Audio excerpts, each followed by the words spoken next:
બનાસકાંઠા જિલ્લાના જૂના ડીસાના તલાટીનો વહીવટ અંધેર ભટ્ટ। જૂના ડીસામાં ઢુવા રોડ ઉપર આવેલી સાગર હોટલની બાજુમાં આવેલ દુકાનો તથા મકાનોમાં પાણી ન મળતા પબ્લિક ત્રાહીમાં પોકારી રહી છે, ત્યારે તલાટી કમ મંત્રી વેરો વસૂલ કરવા છતાં પાણી આપવામાં આવતું નથી। લોકોએ તલાટી સાહેબને અનેકવાર રજૂઆતો કરવા છતાં તલાટી સાહેબ ધ્યાને લેતા નથી અને જૂના ડીસાના તલાટી કમ મંત્રી દુકાનદારો પાણી માટે રજૂઆત કરવા જાય ત્યારે તમારી દુકાનો કોમ સિરિયલમાં આવે છે એટલે પાણી આપવામાં નહીં આવે।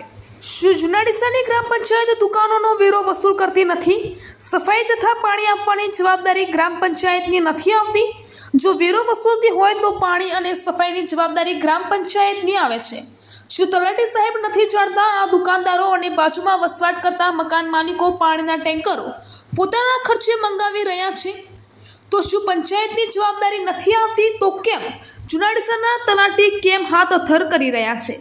તો ડીસાના તાલુકા વિકાસ અધિકારી ચૌધરી સાહેબ તપાસ કરશે ખરા?